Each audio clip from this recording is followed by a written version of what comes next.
Good morning, everyone. I'm here at my usual midday, or I shouldn't say midday, it's not quite midday, late morning break. One of my favorite times to just stop and crochet a little.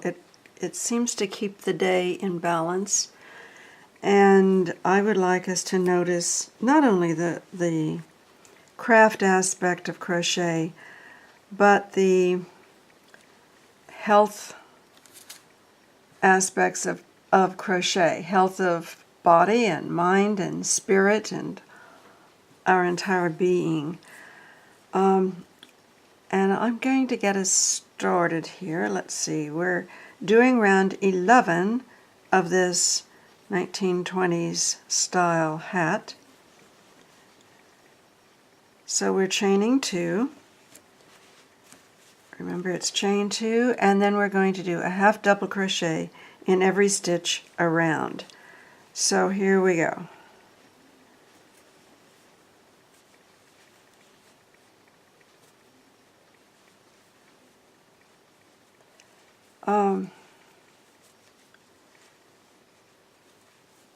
And yes, I was thinking about this whole notion again this morning, and how part of the, I will say therapeutic, and I don't mean by that some psychiatric aspect or psychological aspect only. It is quieting, yes, but I don't mean it in some clinical. It can be measured, yes, clinically it can be measured, but I don't mean it in terms of a medical therapy of some sort. I mean, I'm not prescribing something to you, I guess is what I'm saying here. But I was thinking this morning about how it's great to do it and chat. Like right now, we're going right along here with these stitches, half double crochets in each one all the way around.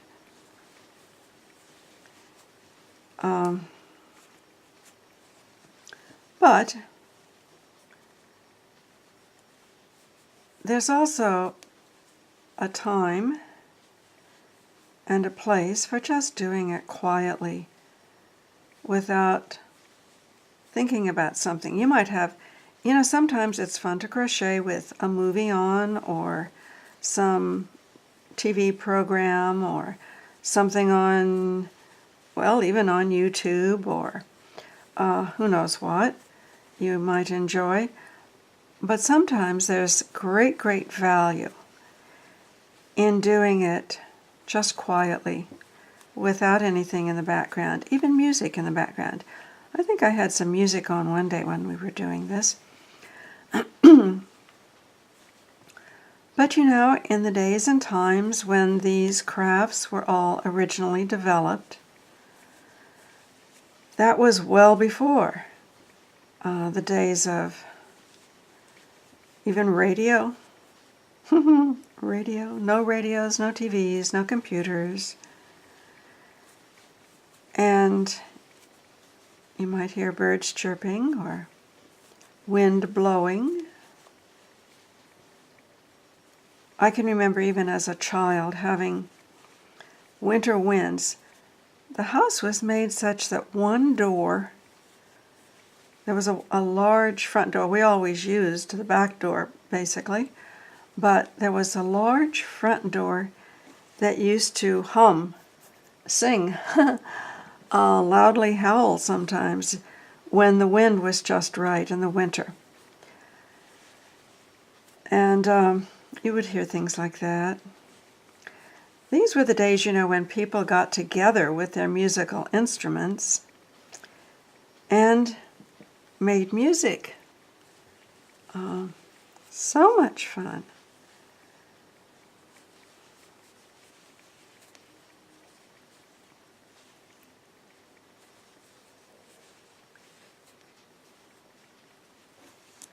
Okay, we're going right around here with round 11. Now when people get together with their musical instruments, they have their jam sessions or whatever, but it's quite different than then, when that was kind of the only time you had music. This was pre-phonograph days. Remember the old phonographs? Or you've seen pictures of them. When I was growing up, one of my aunts had one of these wind-up phonographs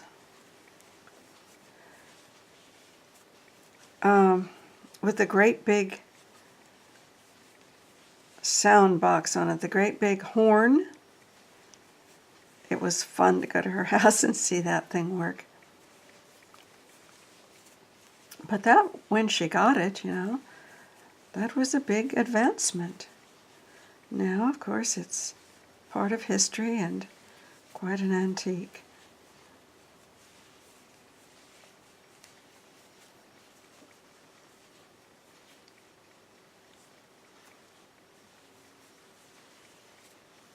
Okay, we were back to the notion that doing this very quietly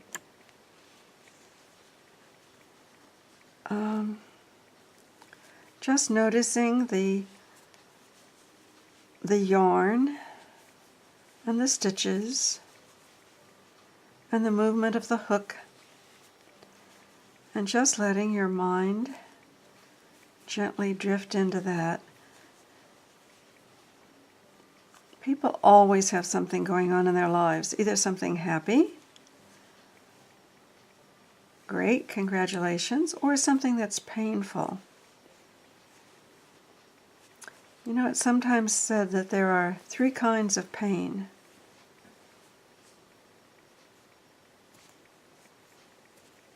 Well, let's see here. There we go. Now we're going to slip stitch into the last chain. All right, here we are.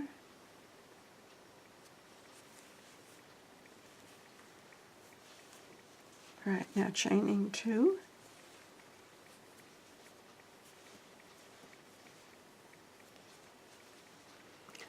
Okay. And here we're going round with our half double crochet. All right, so that was round 11. Let's write it down so we don't get mixed up. It's a good safety device. Yes, you can count, but sometimes when you can't, it's not all that easy. So having it written as a confirmation is a good thing, like we said yesterday or the day before. At any rate, 3 kinds of pain. Physical pain, and I've dropped a ply of the yarn here. There's physical pain, we all know that. You have a headache or a sprained ankle, or you're recovering from surgery or an injury or an illness of some sort, physical pain. And then there's, of course, emotional pain. Sometimes we call that psychological pain. And it is indeed just, if not more, painful. And do you know the third one? I bet you do. It's sometimes said that the third kind of pain is financial pain. Now, fortunately, not everyone in this world experiences that, but most people experience it to some degree or another in some situation or at some period of their lives. Compared to the entire population of the world, there aren't too many silver spoon people. And thank goodness there are. Some people are so envious of others who have things, but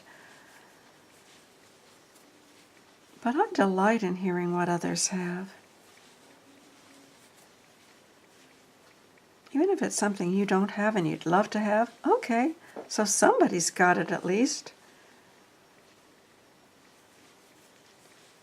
And there are very, very few things that there are just, in terms of material things, there aren't things that there are just one of in this world.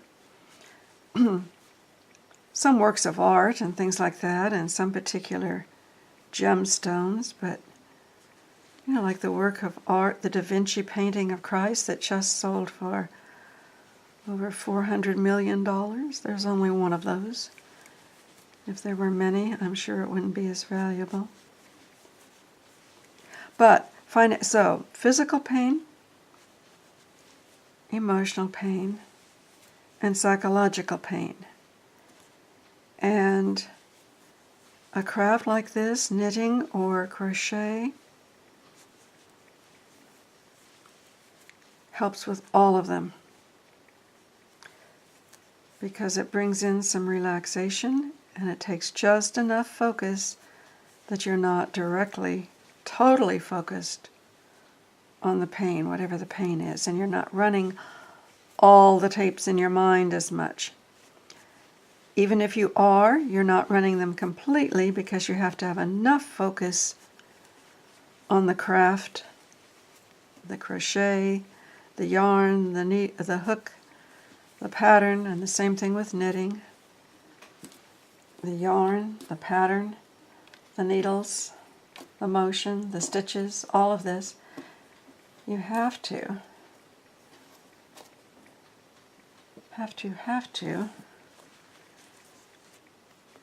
focus enough that your attention cannot be totally on the pain itself.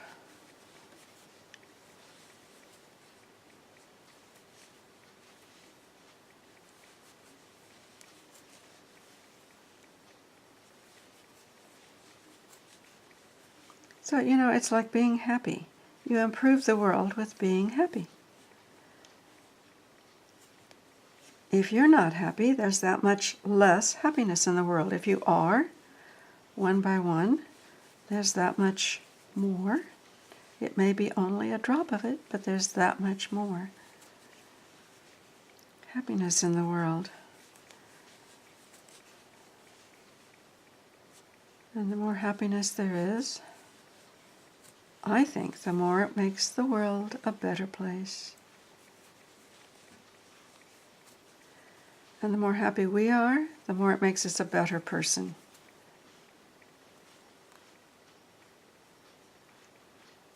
More pleasant to be around, more knowledgeable, more healthful. 80% of doctors' visits to physicians, have at their base the problem of stress. And what are we doing here? We're relieving stress. Even if only for a few moments. But, you know, the system gets used to that. And it likes it. And it seeks it out again and again. Excuse me.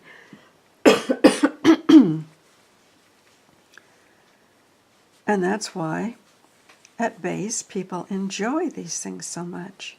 It's just plain fun to do. But your body knows it's fun to do. Your psyche knows it's fun to do. Even your spirit knows it's fun to do. Because when you're doing it, you're not quite as focused on whatever the pain is. Physical or psychological, emotional, or financial.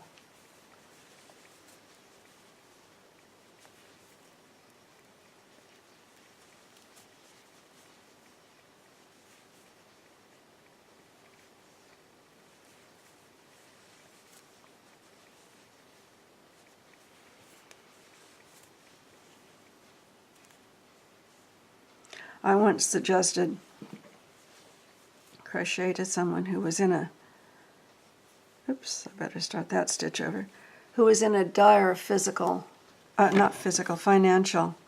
straits. And they said, look, I don't even have the money to buy yarn. Well, I went to my boxes and got them some yarn. But, you know, even if you meet people like that, if they go to places, social service agencies and places like the Salvation Army and all sorts of places like this, a lot of churches, and you say you need some yarn, have them say they need some yarn. There will be somebody there who dips into their box of yarn, and I'm going to do that slip stitch again because I slipped it a bit and it's a little too loose. Dips into their box of yarn and gives them some yarn. It may not be exactly the color they'd like, but get them going on the crochet, and things will get enough better that they can do what they want. Okay, there we're at the end of round 12. So let's go another one.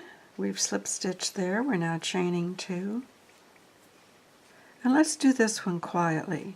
We'll just sit here and do it. Oops.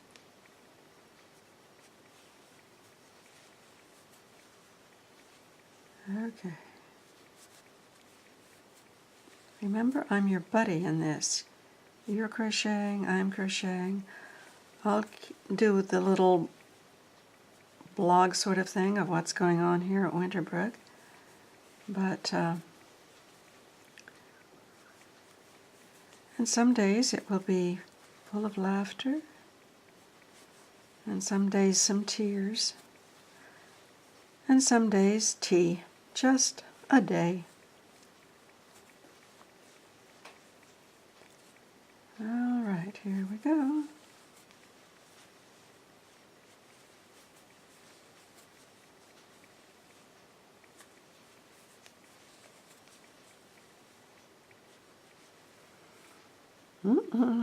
Drop that ply.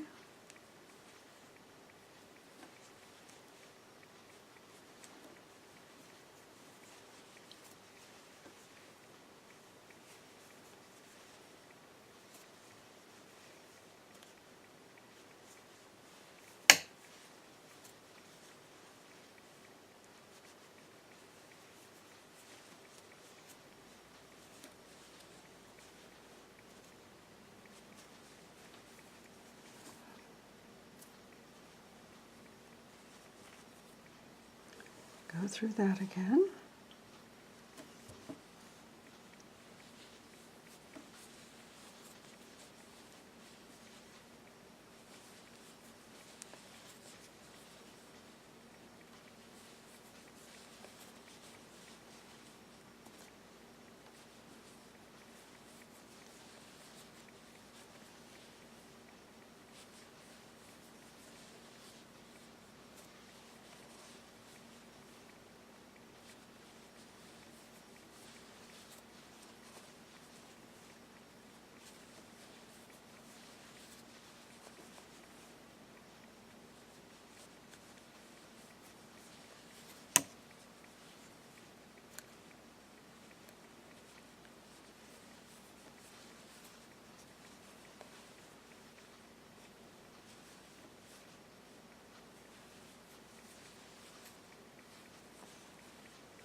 Okay, we have about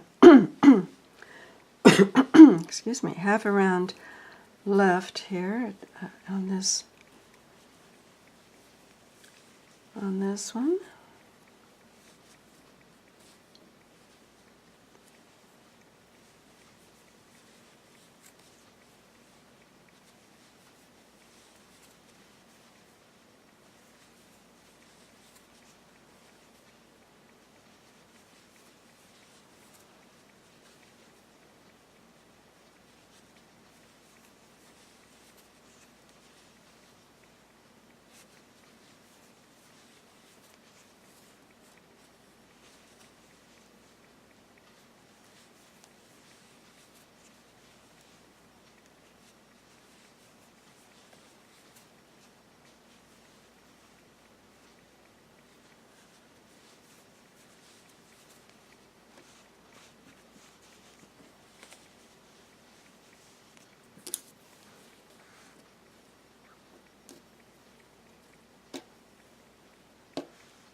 All right, we're getting there.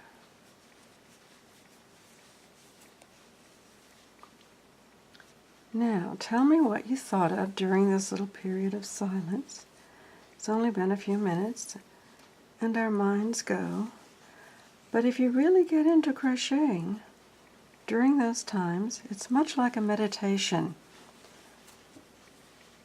You go very quiet, the mind goes quiet.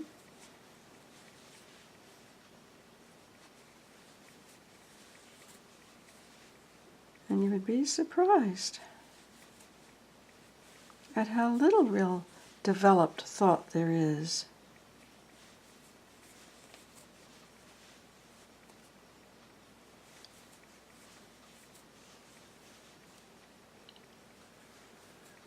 We're just about at the end of round 3, this third round for the day here.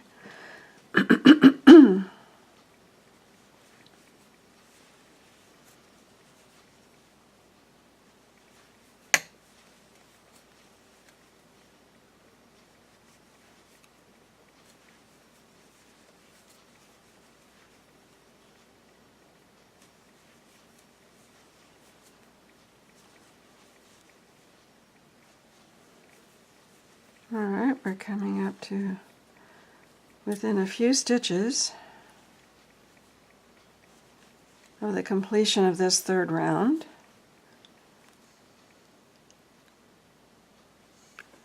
And then we'll stop for this break. Let's just complete this round here. Whoopsie. Go again.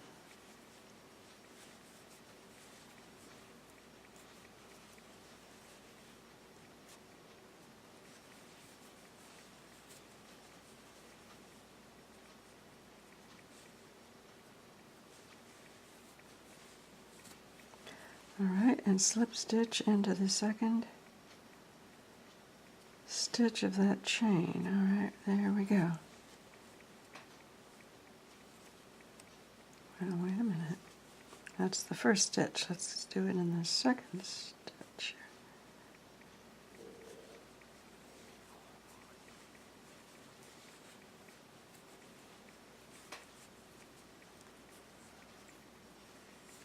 All right, now let's look at our product here so far. That's round 13, which I'm writing down. And we're not going to do more rounds right now. Let's look at what we've got going on here. Okay. That's inside out, so it'll be like this. We are getting there. We are getting there. All right, I'm going to pull that tightly. Yes, there we go. Okay, all right, we will stop there for now. And I'll drop the hook in there, and we will see you tomorrow, if not later on today. Take care. Be happy.